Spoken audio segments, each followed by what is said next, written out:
Good morning to one and all. My name is Italo Dutra, Regional Advisor on Education for UNICEF for Latin America, UNICEF Latin America and the Caribbean. Our webinar facing the learning crisis, progress, and challenges with education policies. And we do have a few learned lessons from Latin American countries, from Latin American and Caribbean countries. For this, I would like to thank the World Bank, CEPAL, the International Foundations Group, UNESCO, UNICEF, and USAID for this joint initiative. Today, we are gathered with governments from Latin America and the Caribbean who have signed the commitment for actions related to foundational learning. Today, we will share with 12 government representatives, 10 from national governments and 2 from subnational governments, and they will speak with us regarding challenges and progress in facing the learning crisis. Today, we will share with the Education and Global Director for Adolescents and Robin Jenkins, our Global Director from UNICEF, and he will share a few welcoming remarks. You have the floor, Rob. Muchas gracias, Italo. Buenos dias to todos Thank colegas. you very My name much, is Italo. Robert Jenkins, as Italo had mentioned. I'm Global Director of Education for UNICEF. I'm going to assume that translation is working and we'll just continue. Congratulations to all the regional colleagues and country colleagues for all the progress that has been made in foundational learning in the region. UNICEF greatly appreciates the partnership that we have, as Italo had mentioned, across these key organizations. At the global level, that partnership is also very strong, and it's basically based in a shared commitment to enable all children to acquire foundational learning outcomes at that key moment when they transition from learning to read to reading to learn, meaning at that key moment on their lifelong journey of learning that in which the curriculum and school system necessitates children to be able to read in order to be successful in school. For the LAC region, and of course for the Latin American Caribbean region, which of course all of you are far greater experts than me, but what I understand and follow closely is the incredible commitment to accelerate this agenda, as evidenced by the number of countries that endorsed the commitment to action on foundational learning that came out of the Transforming Education Summit a couple of years ago. So it's clear that we have at national level and in many countries the importance of subnational level commitment of governments and key leaders to accelerate this important agenda, meaning to accelerate progress to enabling children to learn to read and write in time for them to be successful as they continue on their learning journey. However, this commitment and this drive to accelerate progress, particularly for marginalized children, we're struggling collectively, all of us, governments and partners, the UN system and others, to achieve substantive progress at throughout at scale, if you'd like, or reaching each and every child in each and every country. If you look globally, the statistics are very worrying, and I think everyone recognizes we're still at about 70% of 10-year-olds around the world not able to read and write at 10, and 10 being that kind of rough estimate of that age when it's critical to be able to read and write. And of course, Italo and other colleagues will go into detail about the statistics for Latin America and the Caribbean, but similar overall messages, and I think we'd all recognize there still remains a need to accelerate, meaning speed up the positive change process, but also a need to go to greater scale to reach more and more children with improved access and improved quality of learning with a laser focus on marginalized children. And that is maybe the last thing I will mention, dear colleagues, is the statistics globally still are worrying in the sense of growing disparities.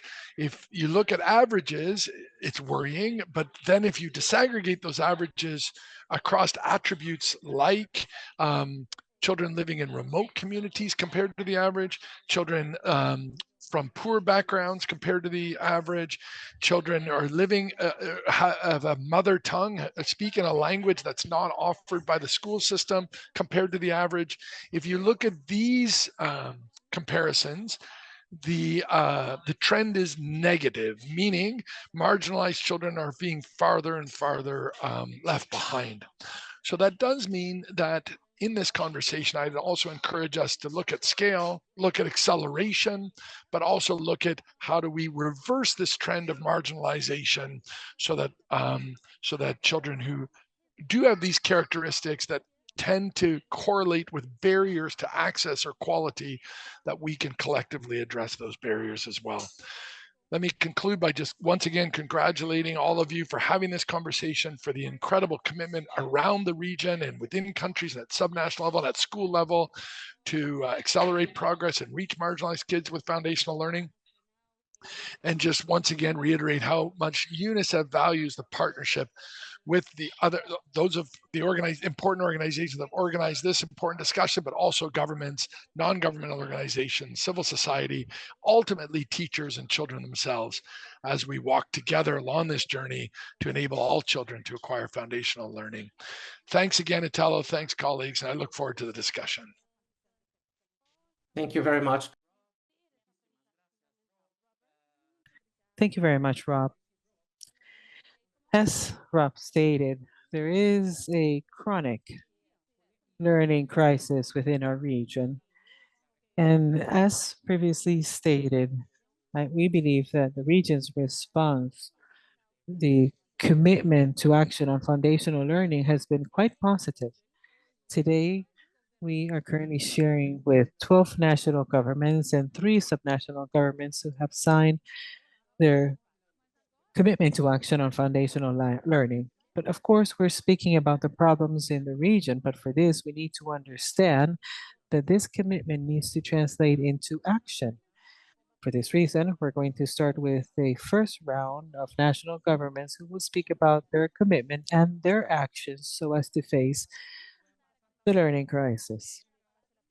For this, I would like to grant the floor to my colleague from the World Bank, Horacio Martinez, who will call governments that will participate in this first round. It's important for our colleagues to understand that Horacio will address the question and you will have 4 minutes to answer each question. Then we will try to keep track of time and check if there are any questions from our participants or even ourselves. Thank you very much, Horacio. You have the floor.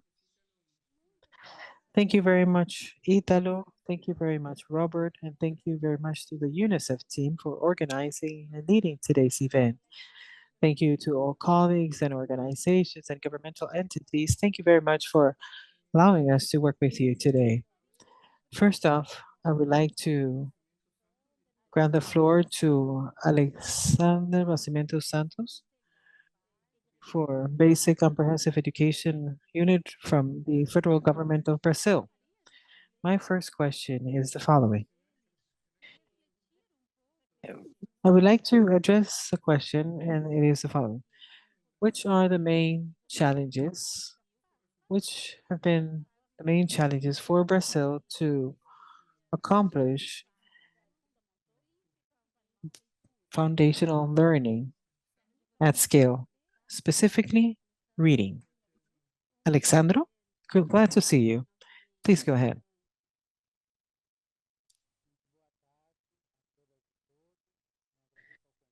Good afternoon to one and all. Thank you very much for the invitation to today's webinar. I believe that part of the challenges I will address today are common to all of us. The first challenge for Brazil is precisely the social culture. There's a school failure, but mostly for marginalized children, for rural locations. It impacts It's not just about educators learning, but it's also about the challenges were related to the federal regime or a federal government, and we don't have a national educational system. For this reason, we always depend on different agreements to each political developments at a national level, at a local level, and it's all related to each of the policies that we develop. We also face other challenges such as the absence of national regulatory frameworks so as to define the learning patterns for each of the development stages within elementary education or foundational learning. At the same time, it's also related to educators and professors' continuous development or education. Last year, when we addressed the challenges with the Ministry of Education, they mentioned them as important items for us to consider for the policies we wish to develop, and in this ways face the learning crisis. For this reason, we define three specific items for Brazil. One, to work with children, guarantee guarantee learning for all children, and especially for elementary education and children up to 17 years of age. The program addressed a space and assigned a strategic committee for decision-making actions for policies at a local level and at a state level by establishing a series of goals and literacy goals for each municipality. We have about 5,070 municipalities, and right now each municipality understands which is their actions so as to guarantee literacy and their targets or objectives for the upcoming 6 years. The intention is for us to work with all children and have them receive their education up to age 18. For this reason, this purpose is quite relevant to the President of the Republic. He gathered with governors in Brazil, all from the federal government, and we generated a pact or an agreement with all governors. We also established the financial support for children and technical support as well in such a way that each subnational system may design and implement actions with educators and at the same time distribute specific materials for literacy and also the quality of this information. Let's say it's verified. And finally, the national strategy. The, our commitment was to create a national network and establish a series of commitments to accompany each municipality. Like we stated before, there is a national policy technical guidance in order for us to address local decisions. The national commitment is established precisely in this way. The national agreement for redesign of education. This is not just about guaranteeing or facing the consequences related to the pandemic, but it's also because of the previous culture prior to the pandemic. It did not worry much about updating or improving system. The learning agreement defined the series of competencies and skills that a child must have by the end of the second year, the fifth year, and by the end of the ninth year. For this reason, as educators, we may better understand the directors, understand better their needs, and it is an expectation for each stage.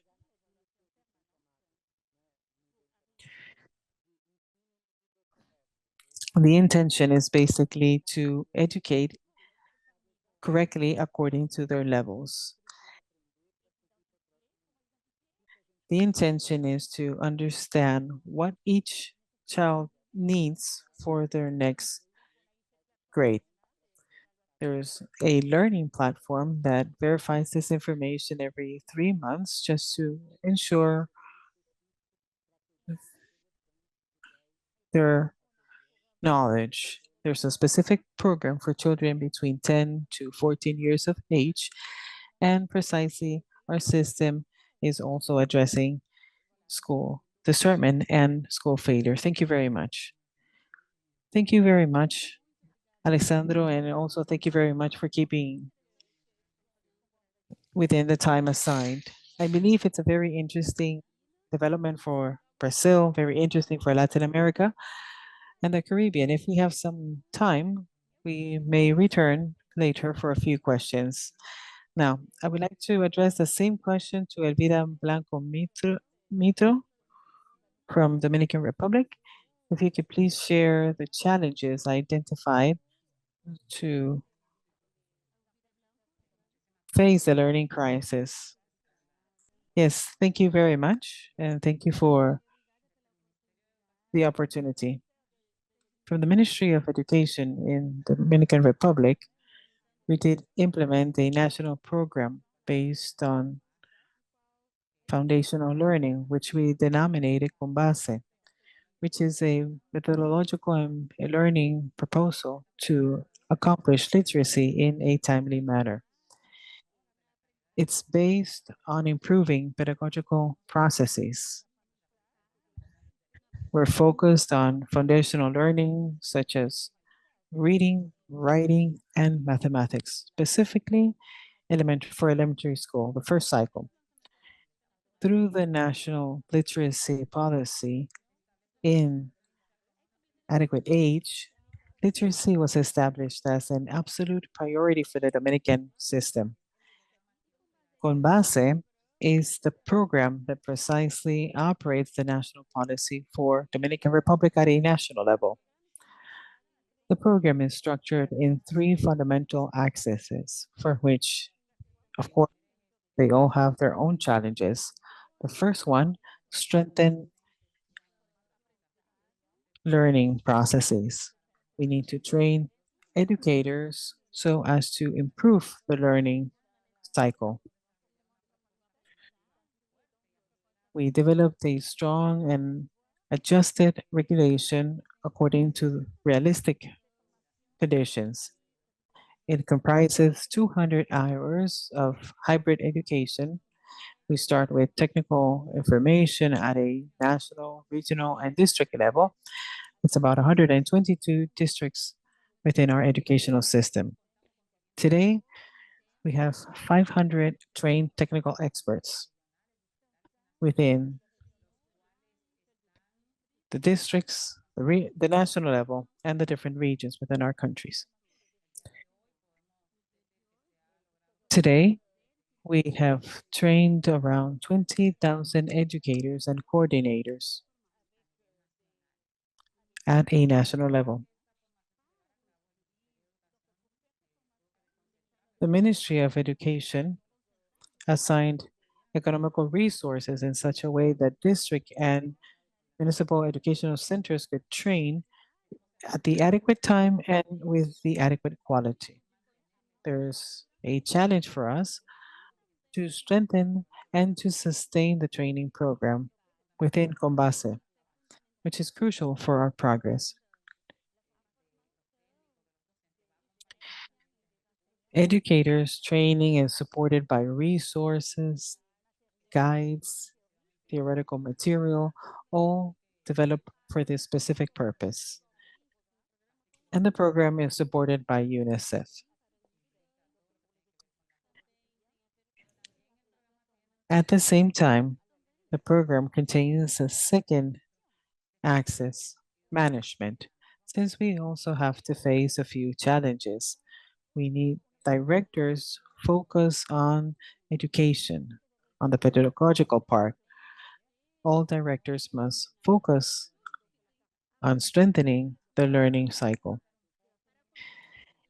In order for us to advance with this challenge, we developed a results list from Combase from the 4th of March until the 5th of April 2024.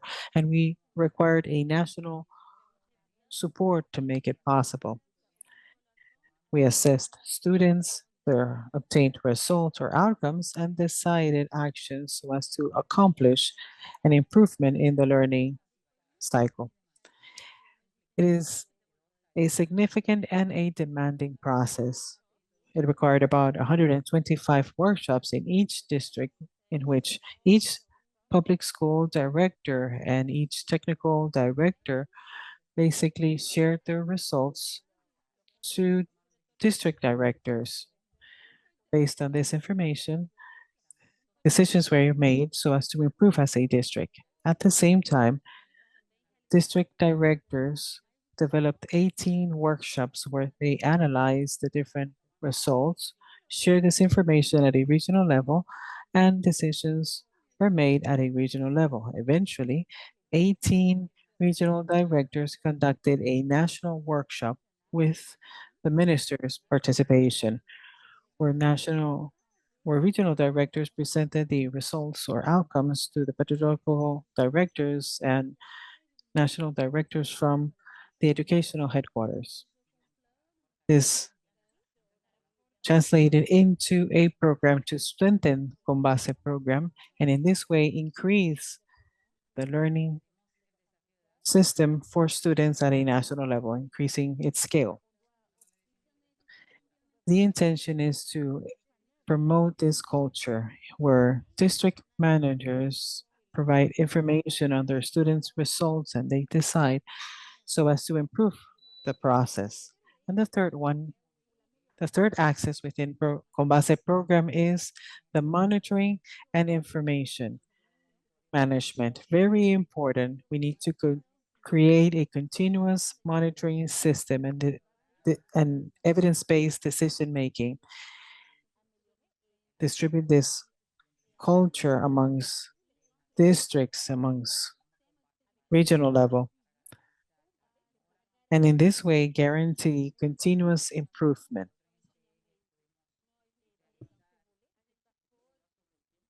Elvira, thank you very much. If you could please wrap up your. Yes, thank you very much.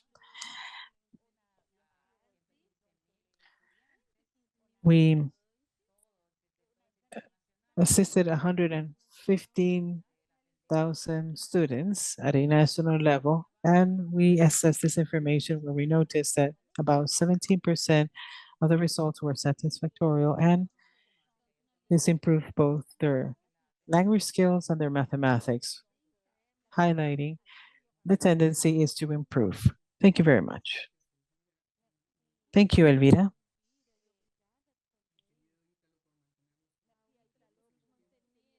And thank you, Italo. I would like to request Gisela Andrada to please take the floor from Ecuador. If you could please share details on the difficulties faced. Yes, good morning to one and all, and good afternoon. From the Ministry of Education from Ecuador, I believe that the grand challenges we're currently facing are evaluations at a national level. The 2023 evaluation basically highlights an elemental level for mathematics. About 79.1% of them did not accomplish their competencies level for 2023. 7 out of 10 students did not meet the minimum levels. For mathematics and basic education, 7 out of 10 students accomplished the minimum level for 2023 in comparison to 2024. While in natural sciences, we did notice an improvement around 8 from 10 students from 82.2% reached the minimum levels by 2023. This data has demonstrated the increase among students which has accomplished the minimum level of competencies. And at the same time, there's a need to improve.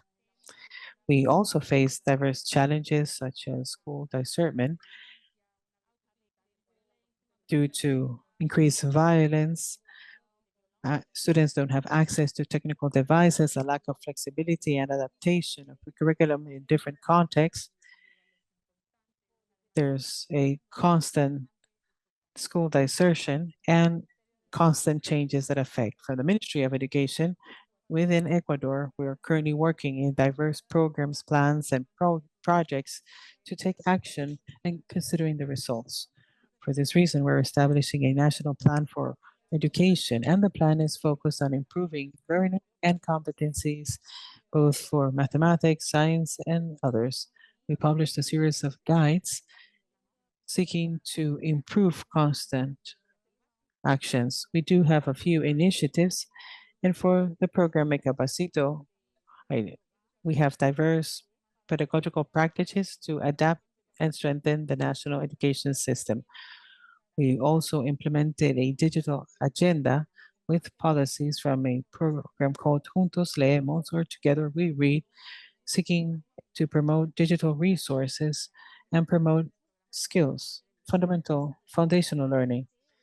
The intention is to promote well-being, which is one of the focal points on behalf of the ministry. At the same time, we have strengthened our curriculums. Right now, we're working amongst 5 curriculum insertions. The curriculum will address transcendental topics such as civics, ethics, financial education, sustainable development, and sustainable mobility.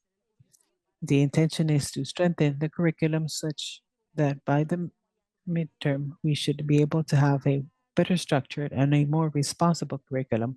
We also have an evidence-based public policy,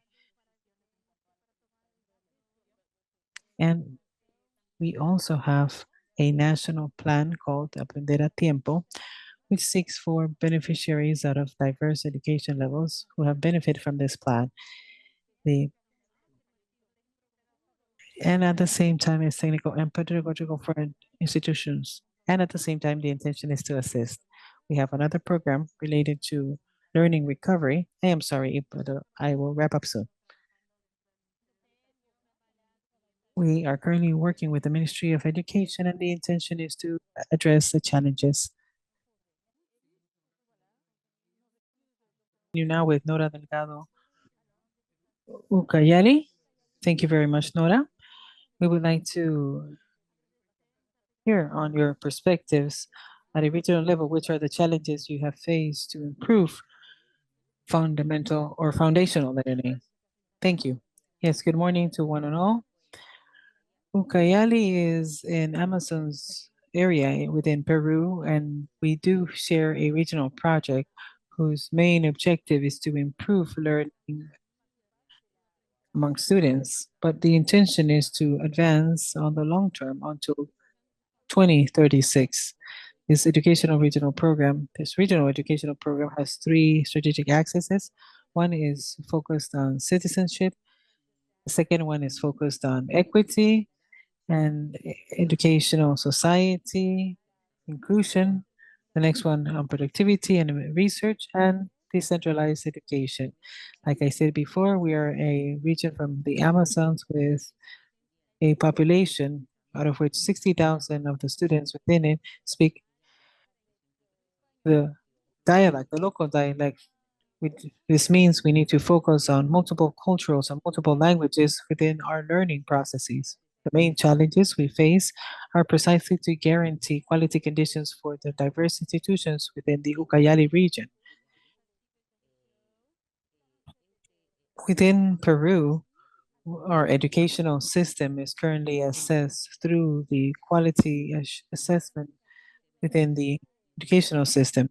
Ucayali, since 2017, has had reduced outcomes on the learning cycle. If we compare with other regions in the country, since 2017, we have been located on the lowest positions in the learning advancement. 7 out of 100 children read, can understand what they read if they read. In other words, by 4th grade in elementary school, they still don't know how to read or write. Considering this reality, well, it's a reality that has increased and become more obvious due to the pandemic. And for this reason, we have also identified the main challenges, such as initial training processes for our educators in order for us to establish a curriculum based on competencies. Since 2016, we have established one, but on their sides, educators have also developed their own practices, and this is obviously a challenge we need to improve through initial trainings. We need to train approximately 2,400 educators that speak the 20 originary languages in Ucayali. Since there are several areas in our location that are not trained in any other languages rather than their native languages. So we cannot speak about improving their learning if the educators don't have basic education, or if the educator does not speak their native language or does not understand their culture. At the same time, we need to guarantee students to remain within the educational system. We're trying to establish an educational reinsertion system to assist 8,000 students in average to return to school and continue their educational process. There are important indicators and at the same time important barriers within Ucayali, such as for early childhood, about 59.4 of our children below 3 years of age are affected by anemia, others by child malnutrition. In other words, 20 out of 100 adolescents are pregnant or are mothers by now. And at the same time, we have an increased number of school violence, about 12,247. All these barriers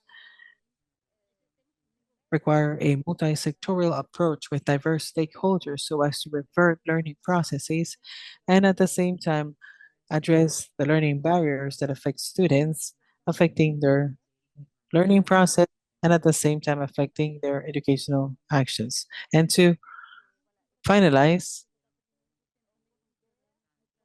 the intention is to address a series of competencies and skills for educators to develop and at the same time transform their educational practices and at the same time improve students' educational process. Thank you.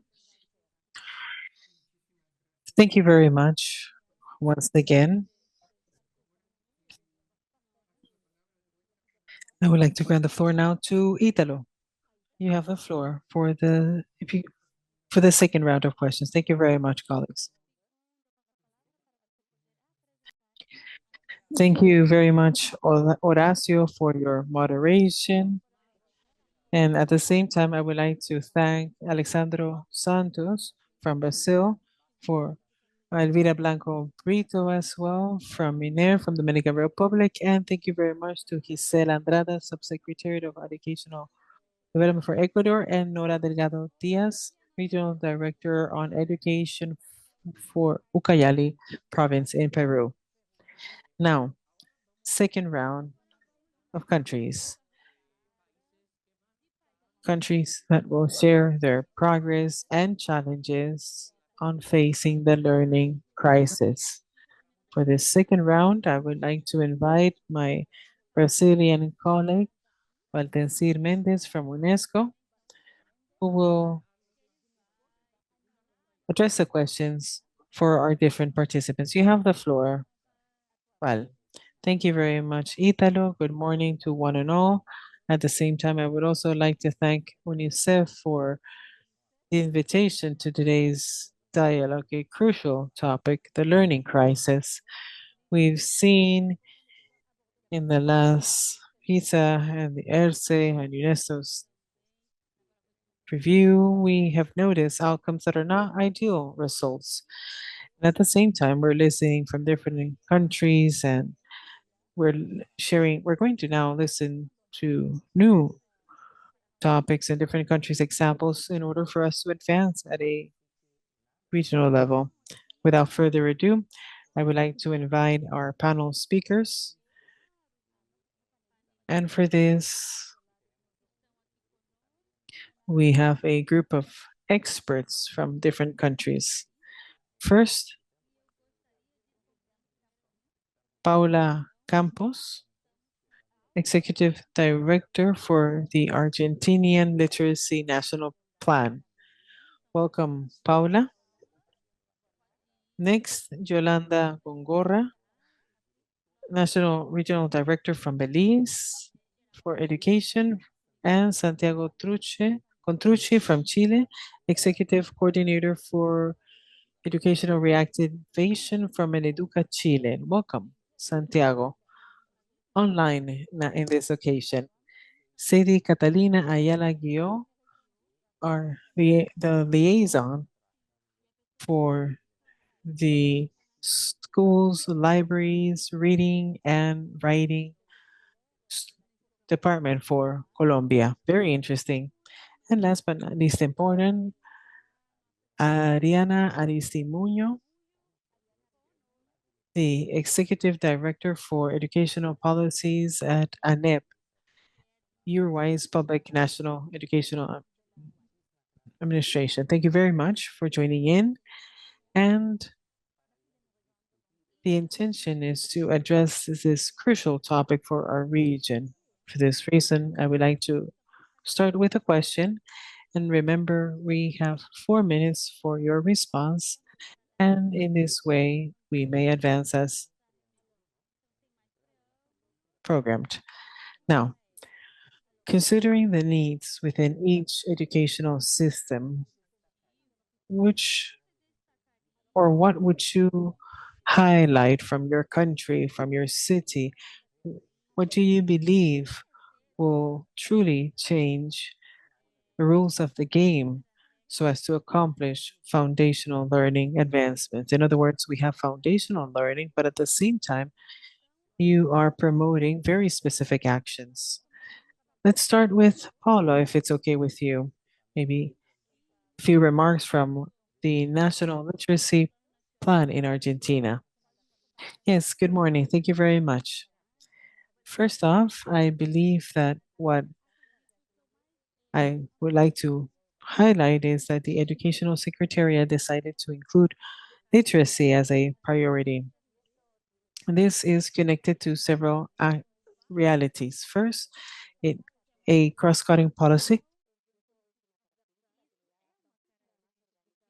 throughout the Secretariat, and for this reason, we're currently working with the entire education's training program and diverse subsecretariats so as to offer organic tools to diverse jurisdictions. At the same time, we are currently working with 24 jurisdictions to accomplish a federal commitment for literacy. And this is the grand milestone. Accomplish adherence from all 24 jurisdictions so as for them to continue with the National Literacy Plan. This commitment, each jurisdiction has their own literacy plan, and basically we define three main objectives. The main one, or the first one, guarantee minimum learning content for children and for students at in third grade. At the same time, work with fourth grade students in assisting them in accomplishing and receiving the content they haven't received at their grade. And the third level, assess the content and the learning process. First, each plan required an educator's training process. In other words, they needed to establish information on the resources used, the community outreach, literacy throughout the years, and finally, follow common criteria. Based on this common criteria, each jurisdiction develop their actions and establish their plan. And that's precisely the main purpose, the federal commitment. Now, there's a federal network for literacy, and basically, it connects all the actions we have developed with each jurisdiction, and everything is connected. This national literacy network is a network that, first off, is training three technical reference for each jurisdiction. In other words, we're trained on literacy and management in order for us to be the foundational group or the main group and eventually train other reference at a national level for literacy purposes. This network is the current channel for us to accompany and support jurisdictional plans. The resources and training sessions are also assessed from this network. I believe that the cross-cutting nature of the policy is what helps the different departments or jurisdictions to consider it as an adequate option to advance with their plans. By the end of this year, we will carry out a test, which is called Aprender or Learn, and the intention is to carry out a more precise diagnosis on the educational reality amongst children and adolescents. Well, amongst children mostly. Thank you very much, Paula. Thank you very much. Thank you for sharing your vision from a federal system. I understand that we also have examples from diverse municipalities, but thank you very much for your contributions from Argentina. Now, Yolanda from Belize. Yolanda, in your case, what would you highlight from your country's actions and your learned lessons to advance with foundational learning? Good morning. Thank you for the opportunity for Belize to present their position and their successes. While there was a general increase in the proportion of students who completed primary school from 93.4% in 2017 to 96.1% in 2022, we saw a decline in the secondary school system. So it was important for us to make sure that our education sector plan for the period 2021-2025 focus on areas that will allow us to reform the system of education, that will allow us to transform teaching and learning. How can we continue to support our teachers in this quest for success on learning and teaching with our children? And most importantly, how do we continue to prioritize the underserved sectors? And based on the programs that we chose to work with after the Transformative Education Summit, we looked at 3 programs that contributed to our curriculum, which was the Let's Catch Up program, the Think Equal program, and the Literacy Alive program. These are all complements. They complemented the objectives of our new curriculum reform.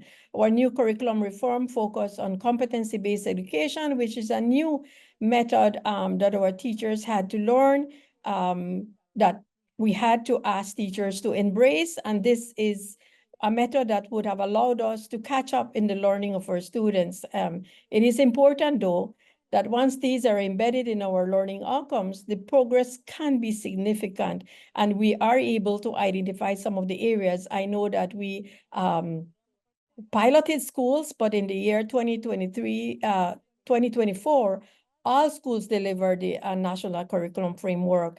So it is important for us as a country that we continue to recognize that children learn fast, but sometimes our systems move slow. So it is imperative that the Ministry of Education continue to remain engaged with the stakeholders, particularly our other stakeholders in the system. Belize has a unique system of education. We have a church-state system where our churches support us in the delivery of education. So as a country, we need to continue to recognize that they play a very important role on the successes of our children in the country. So together we can recognize when it is time to shift. As I mentioned earlier, children learn fast, but sometimes systems move slowly. So we have to keep the system moving parallel to the student learning. And this will allow us to constantly measure where our students are and how we can continue to provide the support for them to catch up. We must remain engaged, and we must keep together, plan together, so that we can be more prepared for the next steps. Our successes were excellent as it related to the Think Equal, that provided us an opportunity for our children to develop social and emotional skills in the lower primary, that is the ages of 5 to 6. So as a country, we are excited with what comes for the new school year 24-25, and will continue to provide as much support as we can to all the stakeholders across the country. Thank you. Thank you. Thank you very much, Yolanda. I got this sentence that you said that learns, no, really, the students, they can learn fast, no? When the education system moves quickly enough, no, with real actions, students respond, no, they can learn. Because we talk a lot about the failure, no, of our students, but they are not failing, no? Who is failing is us, our education Right. systems that are not working quickly enough. So thank you very much for bringing this very concrete example to this debate. Thank you, Yolanda. Ahora pasamos a Very Chile. well. Moving now to Chile, Santiago. Santiago Contrucci. We know that Santiago, we know that Chile has advanced on an educational reactivation plan promoted by the President of the Republic. And if you could please share within 4 minutes, what is the plan about and which are the most significant actions you're currently implementing? Thank you. Thank you, Valtencir. Thank you very much for the invitation. As you know, Chile was one of the countries that whose students were out of schools during COVID or due to the pandemic.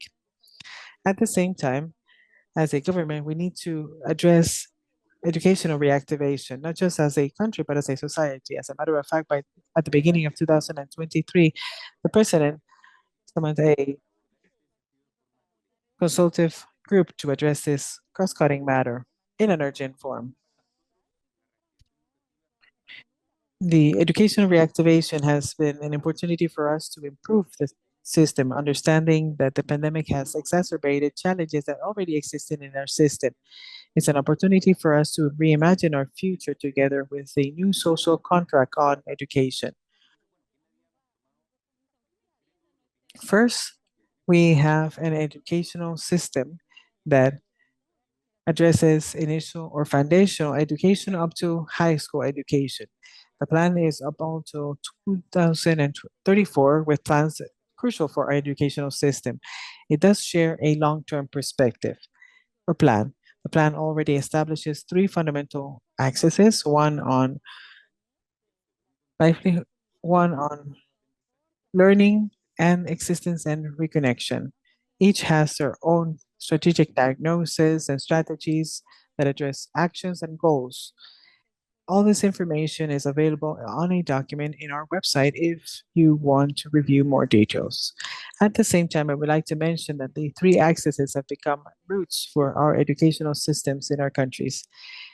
This has translated into educational management systems. There's a first stage, which is focused on strengthening diagnostic actions so as to monitor the challenges. For example, educational exchanges, strengthen diagnosis systems for reading and writing, as well as for mathematics. And at the same time, we're presenting a system.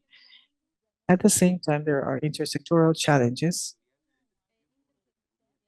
This means we need to take action, and as a matter of fact, it has been of great benefit for the Ministry of Education, or in the case of Chile, the Ministry of Education, to address challenges.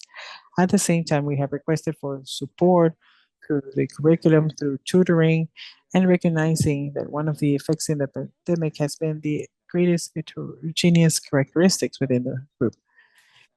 At the same time, school absence and school desertion. Public-private collaboration has been fundamental. We have established a partnership, Sumar Saberes, which these are just a few examples I wanted to share, always considering there is a great guidance within the entire system, educational system, to advance on the objectives established. To summarize, I would like to highlight the following.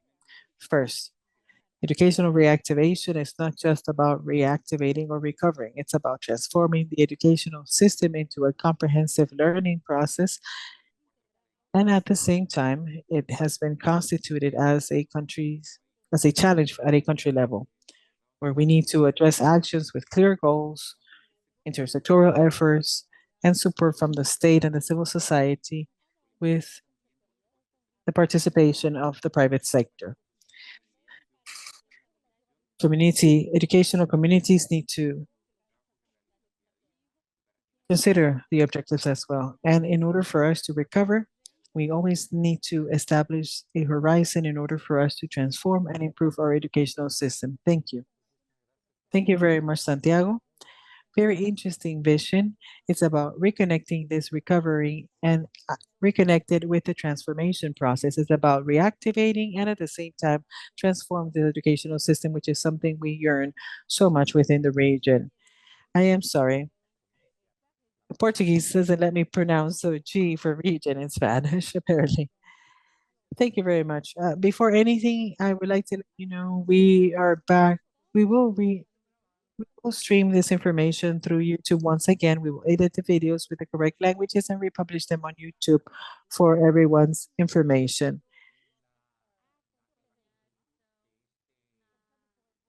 Just to let our colleagues know. No. Thank you. Thank you, Italo. Very well. Continuing with Latin America and the Caribbean, we will now move on to Colombia. Sadie Catalina from Bogota. Educational transformation and your approach to foundational learning. Catalina, could you please share details on your actions from your municipal perspectives? How are you currently working with this foundational skills? Yes, thank you very much. We're happy to join today's webinar and share our progress. The Secretariat is working on a proposal seeking to develop strategies to strengthen learning and to address educational trajectories from elementary, middle school, with quality, with inclusion, and with equal actions. We have advanced with initial literacy actions where we have advanced and established strengthening actions for reading and writing skills. The purpose is to grant access to all children in Bogota, have access to reading and writing skills in first grade and at the same time have access and improve these skills by second and third grade. All this will be assessed by tests from the previous year. The intention is to work together, and in Bogota, we have established different results. An important one is precisely coverage, and that is because the reading and writing has accompanied 113 children from Bogota have been supported and focused on diverse testing, where we have seen there is less understanding and at the same time they focus on these actions. And basically, the purpose is for students to improve their critical learning and reading skills. There are three important lines: pedagogical leadership, accompanying to educators, and evaluation. In these three lines, we have certain challenges and advancements. One important progress is curriculum advancements for first, second, and third grade. The intention is to harmonize actions and at the same time prioritize actions. Precisely on language skills, we already conducted 665 meetings with about 518 educators and directors. The intention is to generate awareness on pedagogical advancements and curriculum advancements. An important challenge that I also hear other colleagues have noticed, and it's the fact that diverse institutions have diverse approaches, and this may generate a lack of clarity in literacy development and at the same time, educators' permanent support and leaders, of course. A pedagogical support for educators, which is the second line, and the advancement is that we're currently training with diverse intervention cycles where we will accompany, modulate, and at the same time feedback on what we will do at a pedagogical level permanently. The intention is to strengthen our practices, and this will help us share feedback and take action before the curriculum, all focused on evidence-based methods. Right now, we've had about 3,000 visitors with 13,000 pedagogical actions developed in diverse intervention sites for practice transformation. About 5,000 educators have benefited from these diverse scenarios, and at the same time, on-site training and off-site training with events, workshops, and at the same time connecting the families. Deliverables, 138,000 materials were shared for learning for reading and writing skills. This includes the delivery and the pedagogical accompaniment, which I believe is one of the most important ones. And the intention is to ensure that children are accompanied, the educators trained so as to accomplish the literacy. There are important challenges, and the fact is that it will depend, but we would like for it to be from first to fifth grade.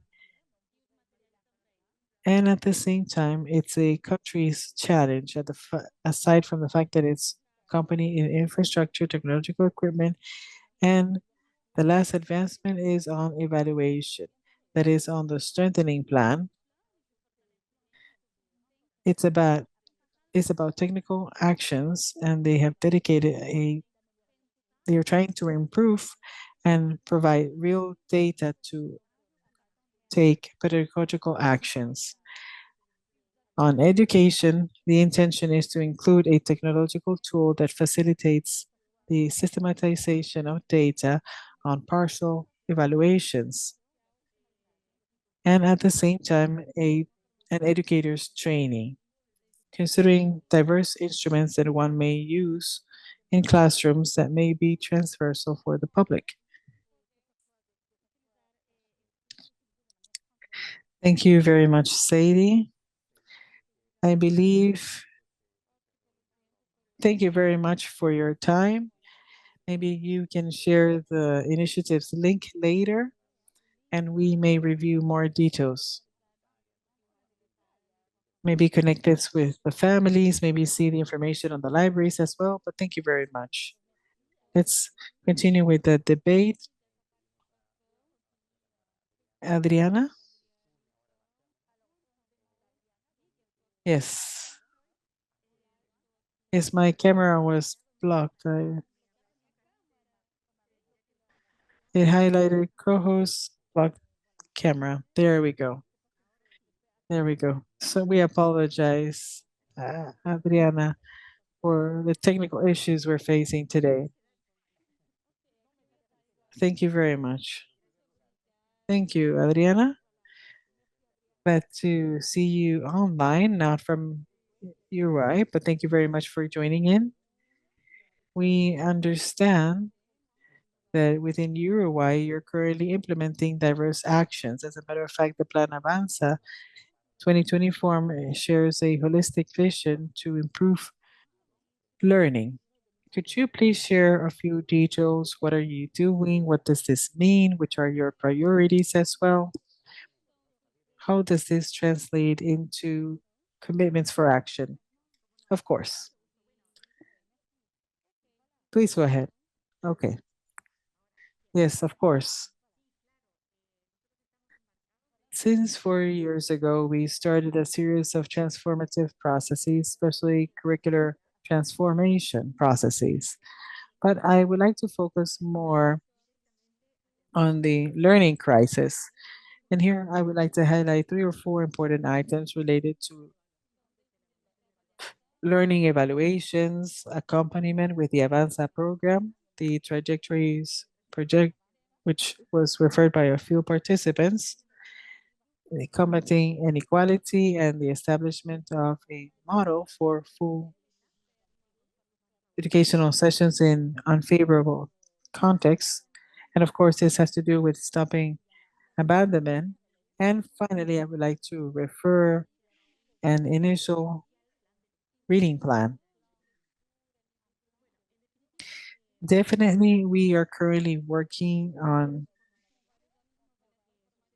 training evaluations, and we have mostly focused on languages, and mathematics. In the same years where they're assessed first, sixth grade in primary education, and eventually in ninth grade for elementary school.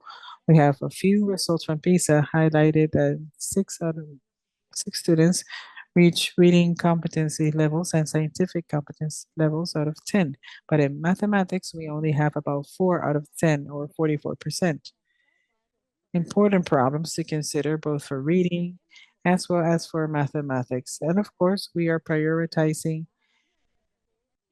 formative evaluations, which is permanent, basically providing feedback on each educator's practice for each student and for each classroom.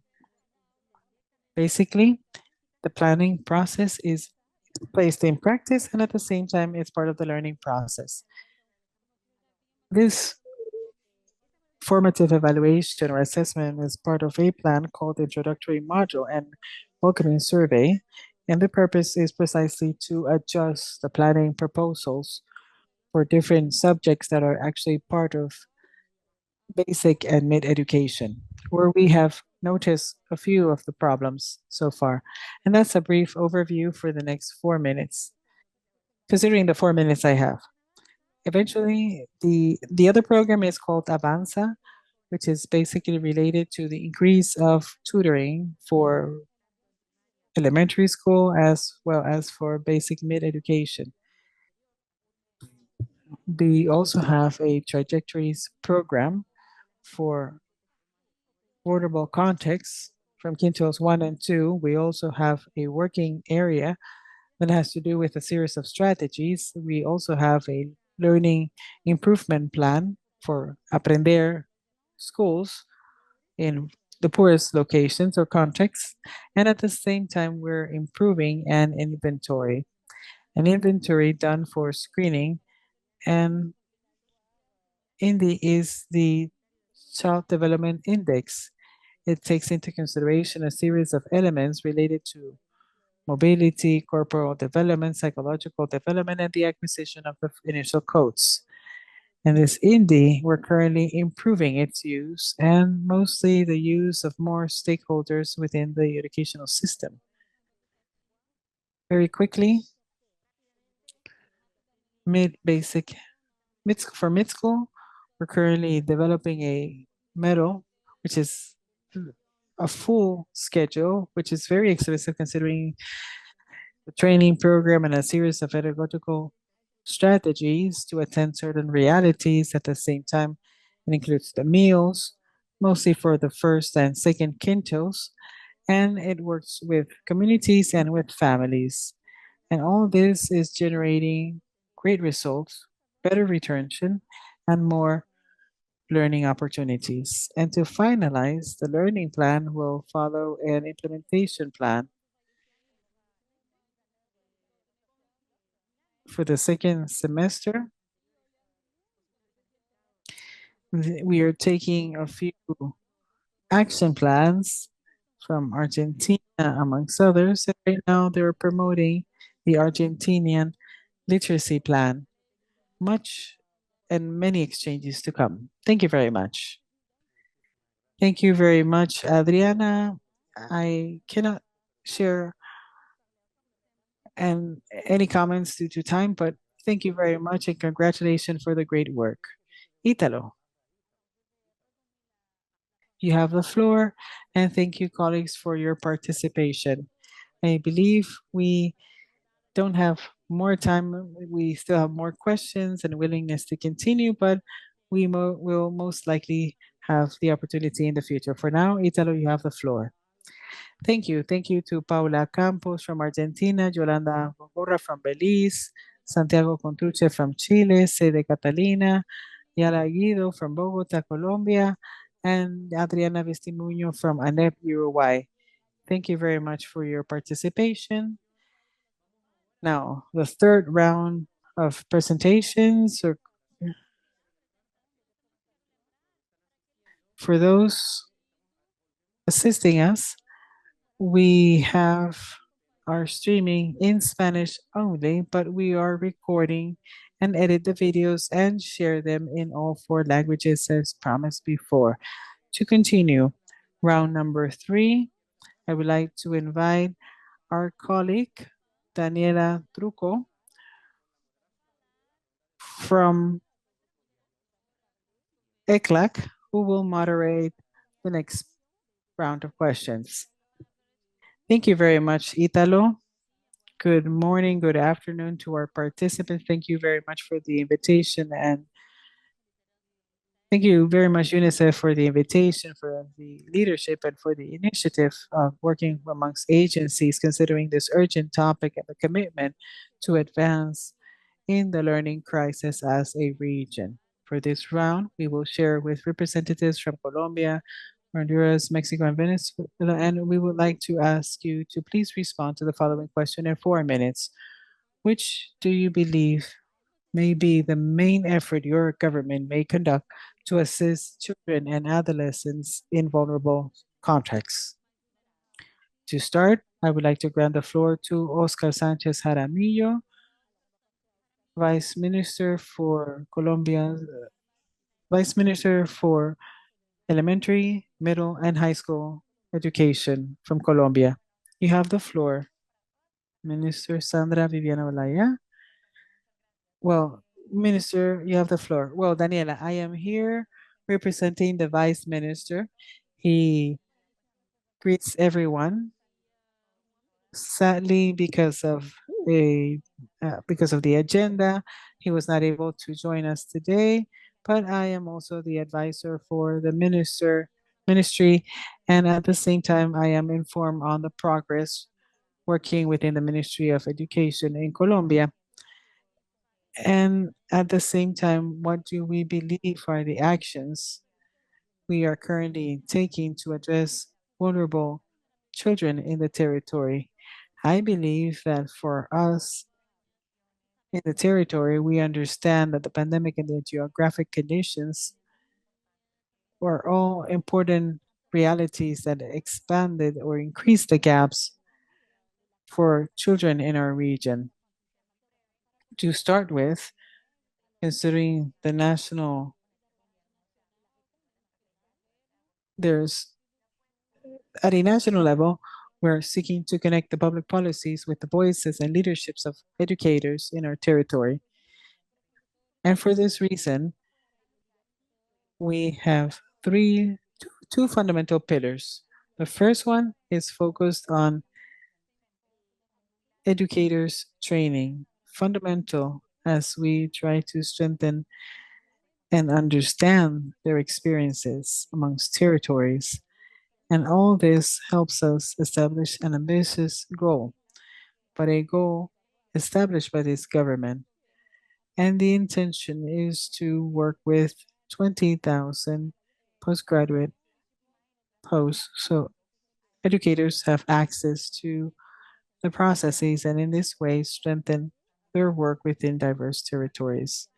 Part of this is accompanied by focalization and the establishment of national educational systems in the regions that mostly need it in our country. It's about supporting educators through a program called Tutoring for Learning, a program with more than 10 years of experience, and we're currently working the entire learning process or the basic or fundamental learning process with them, addressing language, mathematics, and social emotional language. The intention is to strengthen this activity, which is an activity we have conducted since several years ago. The intention is to accompany educators in the territory. And this is possible basically through four very specific strategies. One has to do with time in school. We need to understand that the time in school for them is crucial for them to acquire tools and skills. For this reason, we create sites of interest, and the intention is to work with other governmental sectors to strengthen the other dimensions. One, dimensions related to knowing and recognizing. This allows us to continue strengthening our learning processes.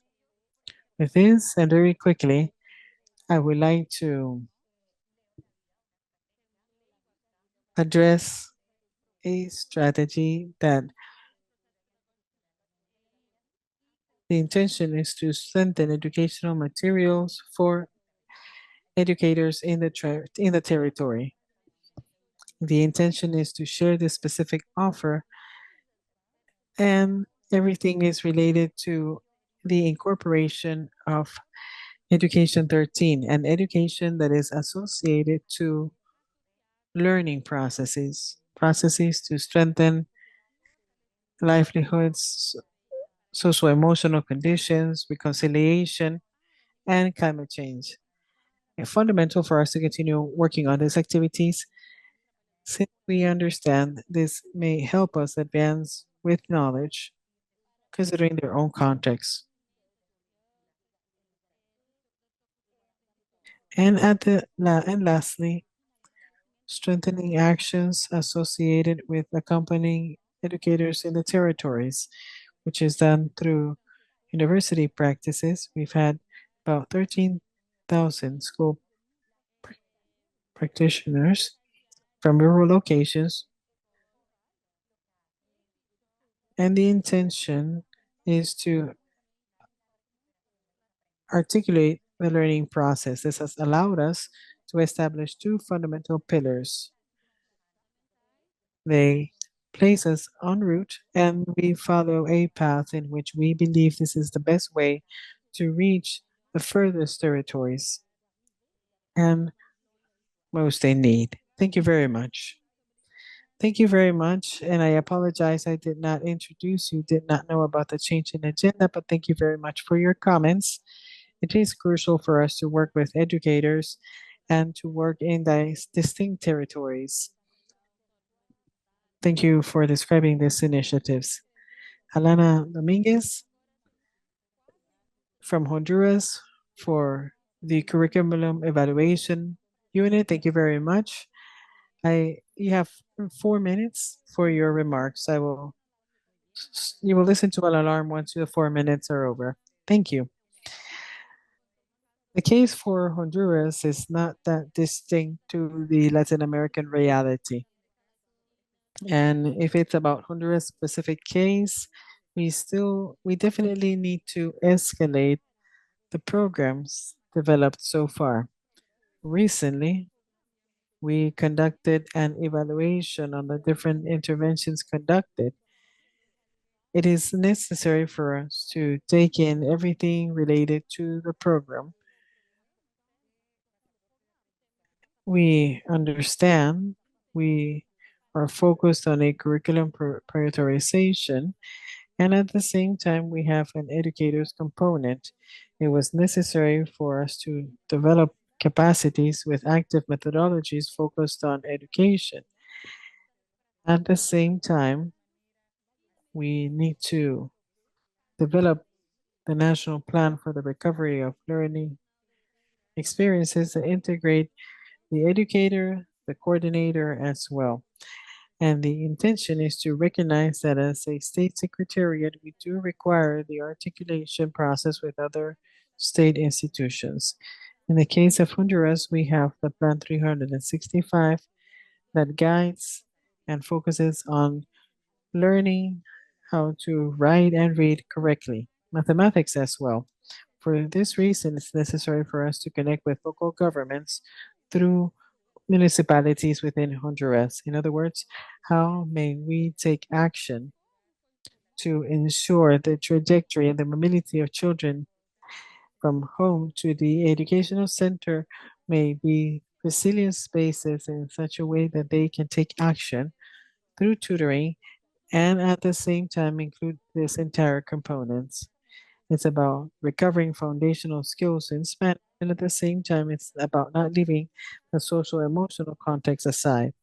In this sense, I would like to mention different workshops we're currently developed with key stakeholders to truly define this educational transformational route to face the learning reality. We have the content in Spanish and in mathematics, but at the same time, we have the professional learning skills, specifically with social emotional skills for educators. At the same time, we mentioned this entire articulation process has to establish a flexible normative for the context, recognizing that for rural contexts, it's always necessary for us to establish a diagnosis, allowing us to establish improvement plans, and at the same time complement with the transformation strategy aligned with learning resources such as the ones found in the Trechos platform, which is one of the platforms in Honduras. We are currently expanding everything that is related to the learning portfolio, allowing for children to complement the different elements. At the same time, it's necessary for us to measure, to accompany, and to carry out the tutoring, not just for Educando, but also making sure that educators require methodologies that are a bit more fine-tuned to truly accomplish different outcomes. Accompany educators with pedagogical feedback is all of great value. Just as mentioned by a few colleagues, it's necessary for us to carry out cost-cutting actions with everything that is related to digital transformation, but at the same time, it's about establishing components based on curriculum actions. Take the tutoring for the acceleration of learning actions from a remediation and at the same time to truly understand how they may participate in the coordination process. Now, the plan establishes who we need to interact with. In the country, we are in the middle of a curriculum reestablishment to establish the curriculum in 3 educational levels. The Learning Recovery National Plan is implemented at basic educational levels, but at the same time, it enables middle level. What other elements do we consider necessary? Recognizing Honduras requires administrative, financial, effective measures. I am sorry to interrupt you, but you have reached the limit of time granted. I understand. Well, right now we're in the middle of our educational transformative route, and we will share with the learning recovery processes, but we will share this detail in a different opportunity. Thank you. Thank you, Alana. Great to see how you have shared the importance of supporting educators' development, the territorial context as well. Understand that the curriculum and foundational learning needs to be supported by skills and curriculum perspectives. Thank you very much. And I will grant about 4 minutes for the next speaker, Esmeralda Valquera, Basic Education Director from Mexico. Do you have the floor? Good morning. Thank you very much, Daniela. Good morning and good afternoon to all. From Mexico, since 2022, we basically addressed a social pact for education or agreement for education. Within this action, we assess different actions in order for us to recover and to recover learning processes. In our country, it's called DIMA. It's a standard test allowing us to discover several aspects, several details. First, we do have a test which allows us to measure the learning loss, which was not always possible considering the pandemic. And on the other side, it helped us discover important findings on how this loss was becoming more of a reality. As you know, the results we do have unexpected learning and learned lessons. We focus on Spanish, mathematics, vulnerable groups and vulnerable contexts, rural locations as well. With the support of the World Bank, we did carry out more profound analysis. This analysis highlights that the grandest learning gap was within the grand groups. In other words, locations, groups, sex. Within the group, we did find an important diversity among students. And in other words, the educator already faces a situation where they need to work on diverse learning levels and address diverse gaps. Before this situation, we noticed that in order for us to try to balance this situation, the acquisition of learning opportunities. This is why we invite different secretariats.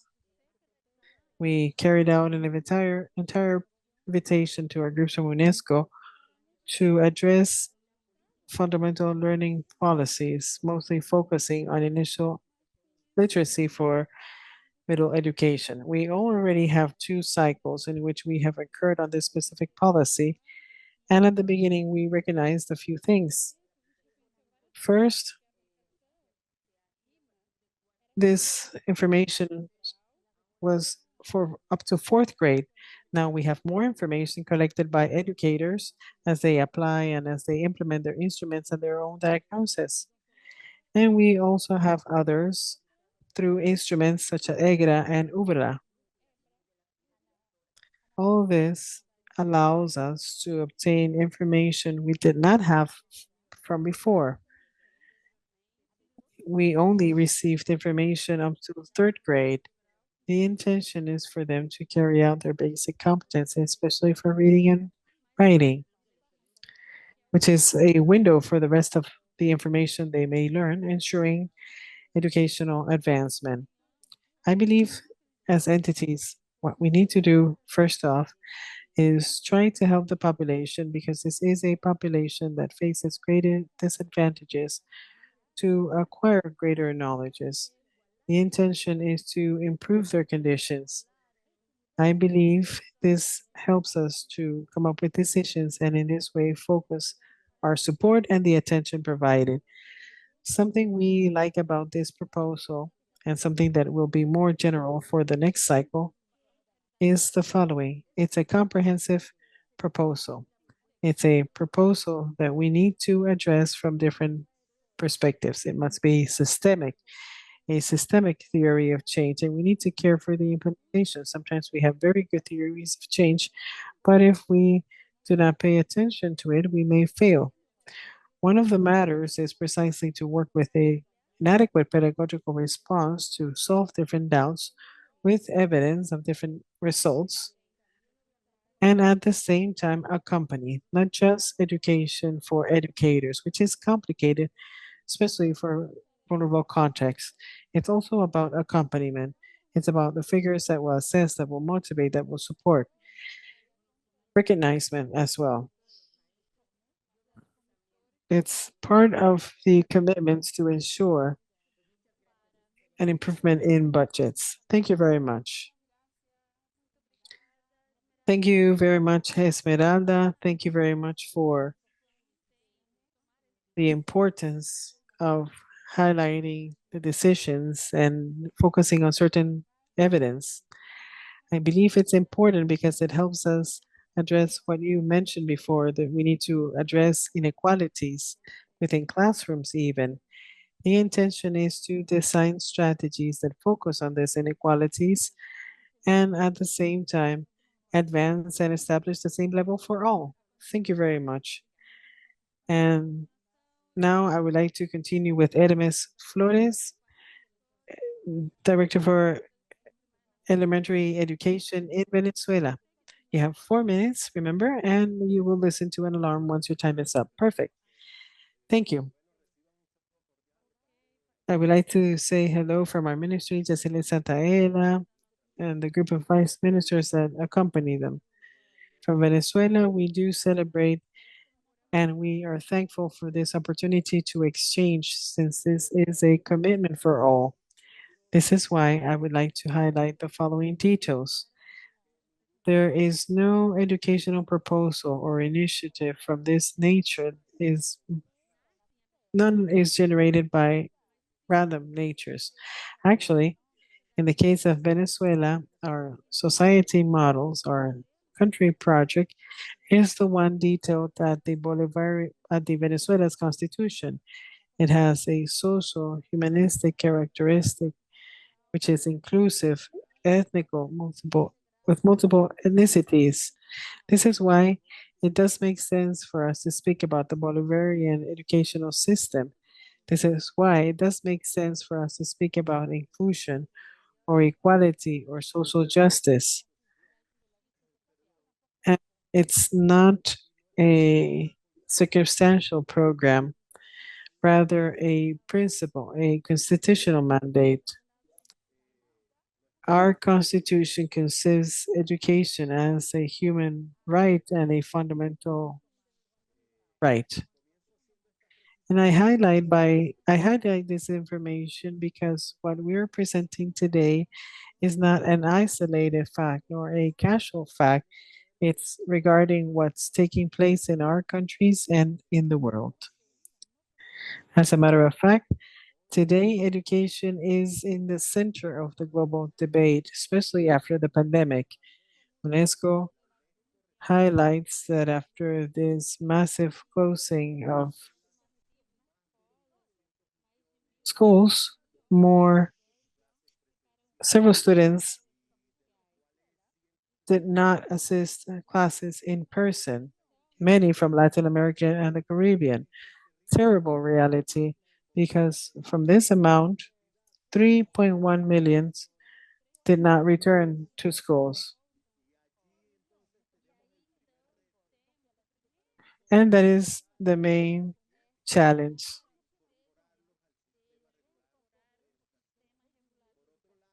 On the other side, for those that return to their education, and at the same time, they did share another challenge. This is why we're here today. In other words, here is where we describe a plan to strengthen the learning process. Now, it is important to highlight that in the case of Venezuela, the pandemic's impact is also produced in an induced crisis due to unilateral measures, whether it's either blockage as part of a non-conventional war promoted from United States and their partners. However, it's a commitment that has always existed. The Bolivarian government has always guaranteed its cooperation to guarantee the right for children and educators to receive quality education. We all remember the plan, each family, each plan. It's what guarantees the continuation of educational activities and that promoted social, educational, and pedagogical interesting measures. Now, in this context, we have a plan to strengthen learning experiences, which is a pedagogical experience designed with the purpose of developing skills amongst primary education students, especially for language, math, sciences, and social emotional education. Yes, I do apologize. We have to wrap up. To summarize, we have developed the national plan, but at the same time, we are still missing about 30% of the impact in the population, especially for rural areas and indigenous populations. This is one of the challenges, and I will read them very quickly. It's about consolidating the curriculum process, the strategic plan articulated with the University of Magisterio, a route to develop routes and new strategies and alternatives to produce the material from the plan, include a strategic route for accompaniment and the educational plan Educate. Thank you very much. Thank you for the opportunity. Very well. Thank you very much to all participants from this panel. I think this has been a very rich exchange of our experiences, the importance of strengthening and carrying out a curriculum analysis with stable policies on the long term. Now, I would like to grant the floor to Italo. You have the floor, Italo. Thank you very much, Daniela. Thank you very much for moderating this round of questions. Once again, I would like to thank Sandro Laya from the Vice Ministry of Basic Education in Colombia, Alana Dominguez from Honduras, Esmeralda Marquel, General Director for Basic Education from Guanajuato, and Hermes Flores from Primary Education. We are pleased. First off, we thank our partners and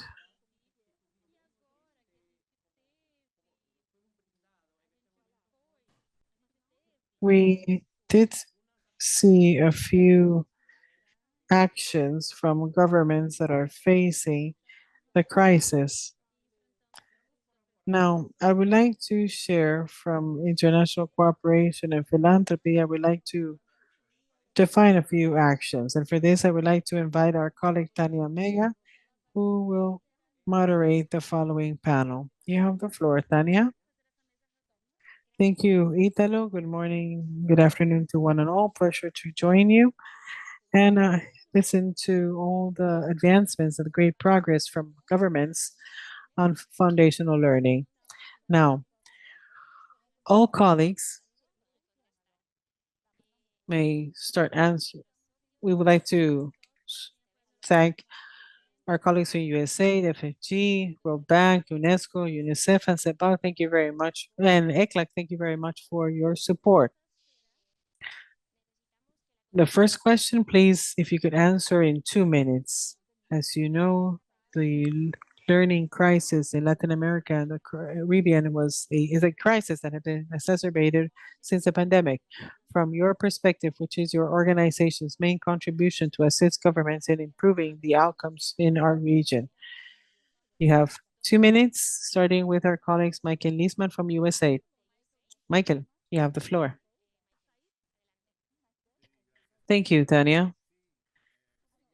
USAID usually offers assistance through the intervention agreements, and this assistance is always provided in close coordination with governments in the region.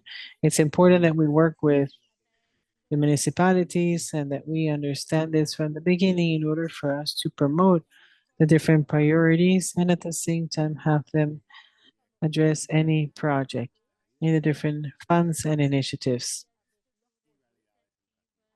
Now, on the fundamental on foundational learning, we understand there are grant dividends, and if we just take this into consideration for 2025, we have a regional fund to support Latin America and the Caribbean. We will invest up to $25 million in 5 years, and we will gather all efforts with multiple donors and stakeholders. And at the same time, the funds will accept different resources by 2025 for financing different groups trying to close the gaps for basic education, for example. And the intention is to scale up the successful efforts. I would like to invite you to please join these efforts and at the same time carry out financial investments or maybe through direct support or connection with different stakeholders. We will provide more information on the funds in the upcoming months. Thank you so much. Thank you very much, Michael. I Thank you very much for the encouragement to continue working together and at the same time to continue developing more initiatives and efforts like this one. You respected the time granted, so thank you very much for that. You have the floor. Danny from IEFG. Thank you, Italo. Thank you, Tanya. Thank you, UNICEF. IEFG, the International Education Founders Group, is a private network on education that provides grants, or it's a network of philanthropic organizations, second level philanthropic organization. IEFG's contributions are focused on three grant areas. First, represent philanthropy and global aspects. We offer opportunities for organizations to establish their perspectives and to gather their efforts. We support formal channels for which philanthropy is currently represented within the global architecture. For example, IFG, and at the same time, promote the Global Partner for Education. At the same time, IEFG supports high-level educators from UNESCO. At the second place, we do have educational objectives for countries. We work closely with philanthropic directors within the countries to improve the effective efficiency for different efforts. We also promote coordinated commitments to assist philanthropic activities with local needs. This is a grand effort for IEFG, and we have dedicated grant efforts amongst different countries where several governments are currently investing. We have a few chapters in Kenya, Pakistan, Ghana, and Latin America. We're looking forward to initiate a chapter soon enough. At the same time, we have implemented our members' efforts to address similar actions such as basic education on technology or education and nutrition. And basically, we scan all the activities. We map the different activities in order for our members to explore and generate connections. We also generate opportunities for organizations to share their efforts, the lessons learned, and the challenges we face. These coordinated efforts help us generate the best practices and may they be reflected and improved in different countries. In synthesis, we represent and amplify the efforts. Thank you. Thank you, Barbara. And just as Michael, you did mention a few regional initiatives that we may continue promoting jointly. For now, I would like to grant the floor to Horacio Marinelli from the World Bank. You have the floor. Thank you, Tanya. I hope you can hear me. Yes. Very well. I was just having some problems with the microphone. But anyways, thank you very much to UNICEF for leading this effort. I believe that one of the items that was mentioned before that I believe we've learned from the pandemic much, as a matter of fact, and that is mostly about sharing resources. And with this, I have learned about the work we're developing in different countries at a country level. In several occasions, we share about 2 or 3 languages, and at the same time, we may even share resources because the problems are problems that we can address with the same initiatives, with the same programs, basically. And this is a call to action for us to continue promoting these spaces and in order for the countries to continue promoting these programs in Colombia, for example, they're already used in Panama and Venezuela, and they're currently using different versions of their programs to teach reading. And this is information we may share amongst all. Something else that called out my attention regarding what we're doing in Ecuador or in Brazil, the Education Secretariat from Bogota also mentioned it, and that is related to formative evaluation. And this helps us to assist children not to fail on reading and fundamental learning or foundational learning. If we wait for the child to finalize their first grade or second grade or their third grade, we just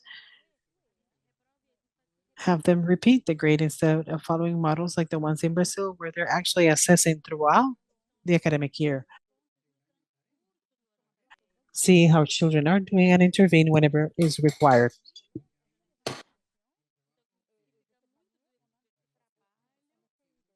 I must say, it was great to see models in countries that don't let children fail. They carry out formative assessments throughout the learning year.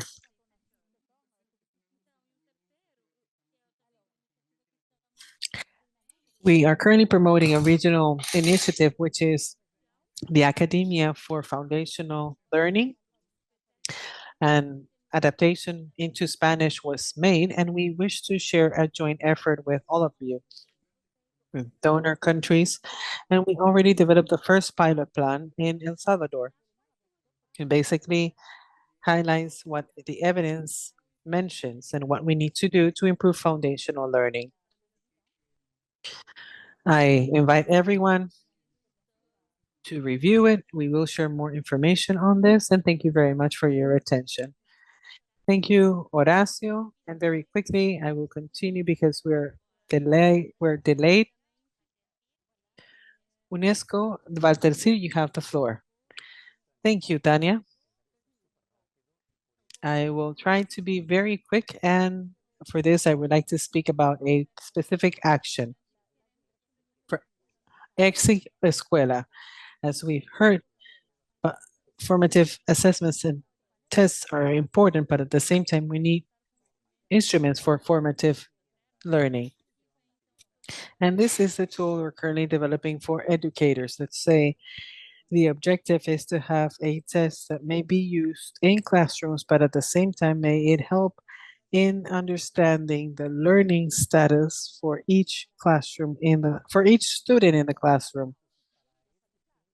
For this purpose, we created EdSchool, which is a traditional methodology that follows 30 years and our region. And what we want to do is carry out a diagnosis evaluation related to the internal use in the school center for mathematics and reading for students up into third grade. For this reason, we are currently introducing a few questionnaires. And at the same time, this is connected with the learning opportunities. This offers specific options for educators. Each has results per group of students, per type of question, and a status of the skills they present. This component includes questions of complex degrees. It helps to map out the learning levels for each student. There are different levels of knowledge and skills they may have, and we've already heard a few of the experiences so far. For this reason, we are now seeing a tool, and I would like to invite our partners because this is a tool that truly focuses on formative evaluation, which is something we need very much. At the same time, we will share a publication that is basically a contribution for learning, for reading, for mathematics, for science. I would like to leave the floor open for you to review the tool, access this information, and we invite you to please address this specific action focused on learning. Thank you very much for your attention. Thank you, Val. In the upcoming steps, we will definitely include a very brief recap. I would like to grant the floor to Italo from UNICEF for his inputs. Thank you. Thank you, Tania, and thank you very much to the colleagues gathered today. UNICEF has 24 country offices present in 36 countries. In other words, it covers 36 countries in Latin America and the Caribbean. We are focused on advancing, and at the same time, we are trying to produce knowledge. And this is something that we're developing in our region. There's a series of actions we're developing so as to share the different actions at a country level. And this webinar is one of the actions that we must highlight. And we also have we always have a great opportunity to share with different partners like the ones gathered here today, as well as others that were not able to assist today. But the point is that this is helping us to work in unity, in thought, in actions. And we know that this support is needed for our region, and it's also required for governments. But at the same time, We are trying to generate and produce knowledge in order for us to carry out actions. The best methodologies based on evidence and at the same time coordinate with partners. Our advantage is that we're present in 193 countries and at a global level, allowing us to understand and work with other countries in order for us to bring in different solutions. But we know the solutions, it's very clear. We do have several solutions and we are facing challenges, which are several challenges at a regional level. I am very hopeful to see that with this event and considering partners' unity, we will advance in order for us to change and face the learning crisis in the region. Thank you. Thank you, Italo, and I would like to grant the floor to Daniela Truco from ECLAC. Thank you, Tania. Historically, ECLAC has assessed education in Latin America and the Caribbean from the inequality perspective as a critical link for the regional development. CEPAL promotes the statistical development of educational gaps that are associated to goals and international agreements, and at the same time has provided a different perspective to the different inequalities that affect the different populations in the region, such as women, indigenous populations, Afro-descendant populations, migrant populations, amongst others. The intention is to advance on heterogeneous support. Now, this has contributed in improving cognitive development within educational systems, and the intention is for students to have enough information to respond to demands, learn, and address the different skills to solve the problems creatively. CEPAL has joined the different agreements on the transformation of education from the year 2022 and at a regional level within different agreements to call for action as a commitment to action. The intention is to take action according to the different agreements. ECLAC may contribute to articulation, coordination, and a dialogue amongst different stakeholders in such a way that we can move on from a consensus on the different educational issues that affect the country and translate them into action. And education is not just solved by these actions. We need actions with the public sector in promoting educational policies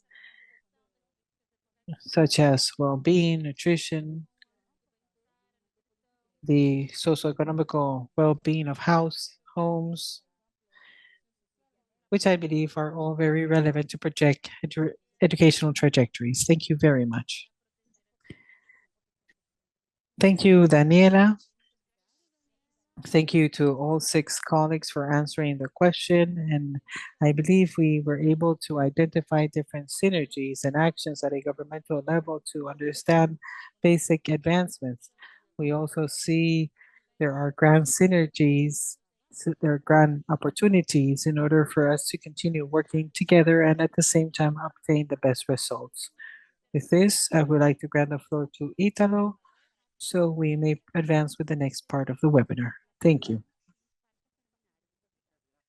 Thank you, Tania. I would like to thank our colleagues. We are now moving to the closing part of the webinar.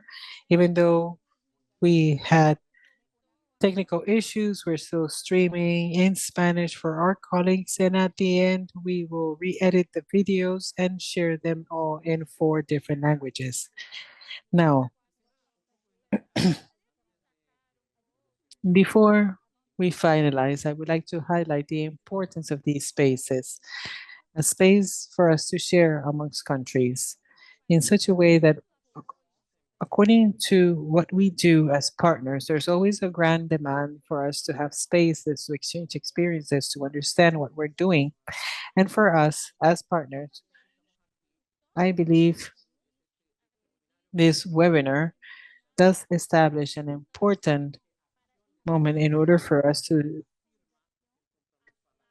address commitments into action, and in this way face the learning crisis and improve foundational learning. As we prepared for this webinar, each and 3 of the subnational governments were in contact with our colleagues in their own countries, and the intention was to prepare a profile with the main actions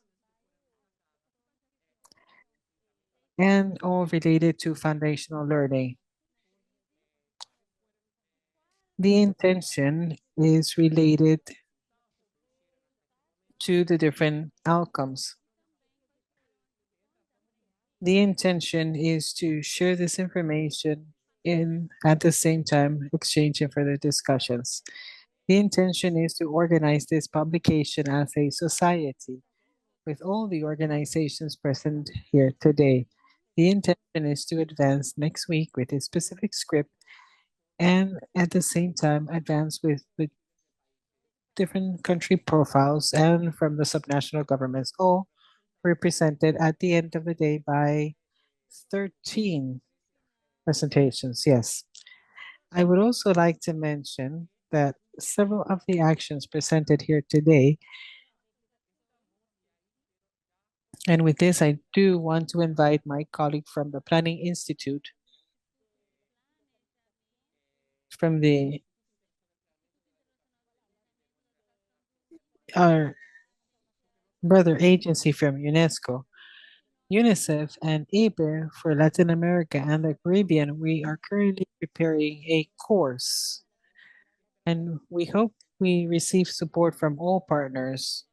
We hope to receive your technical contributions in the contributions we may offer to the countries that at this given point in time are signing their commitments to action considering basic learning.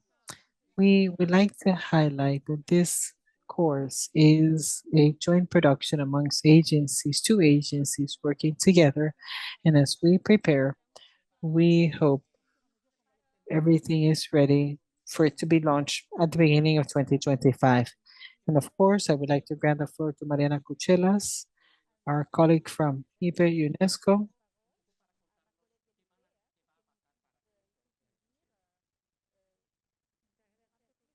Thank you, Italo.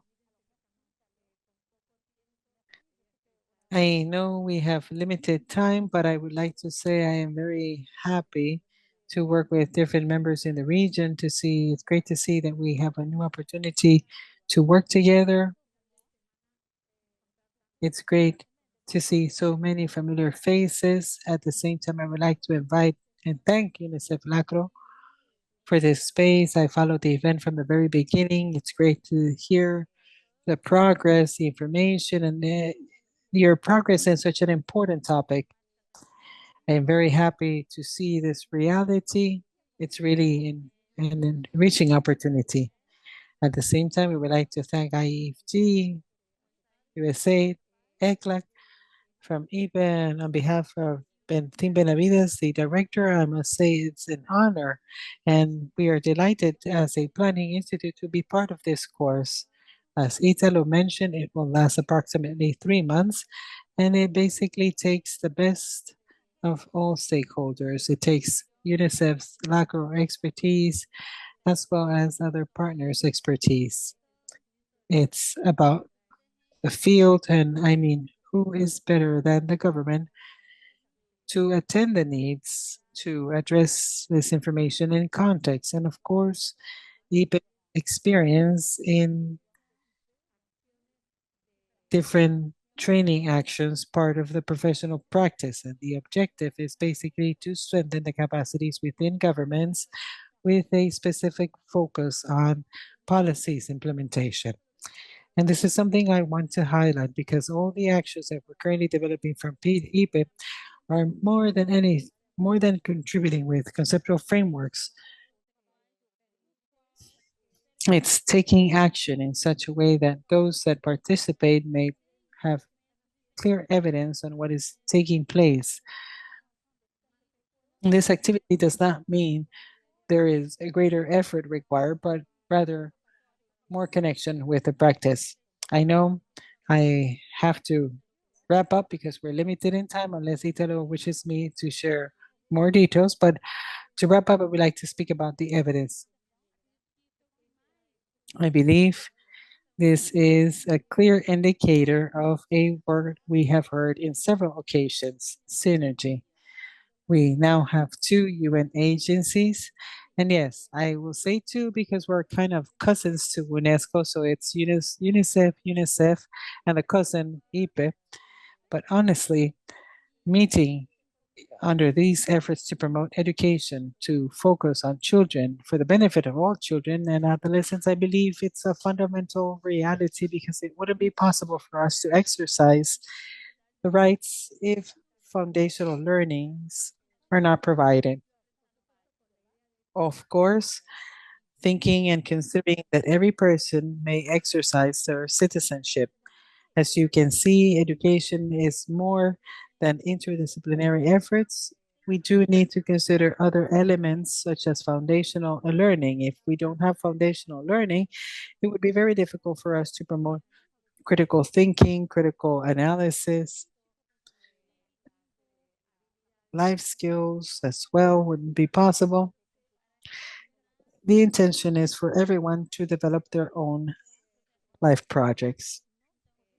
Basically, considering the complexity of the topic, we have seen that in most of the countries, there are no originary languages. And I say that there is a double complexity because our region is still sadly the most unequal of all. And being part of this type of initiatives is definitely something we're very proud of.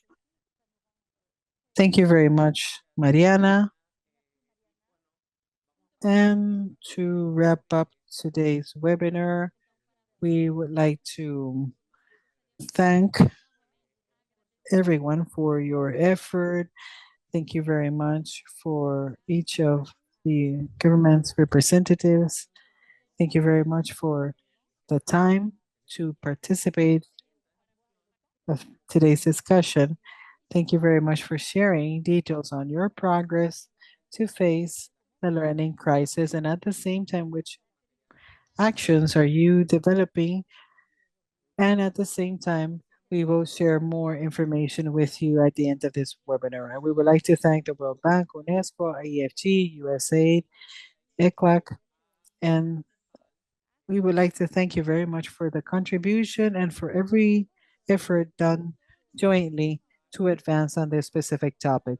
We are definitely working together, led by UNESCO at the Regional Committee for SDG 4,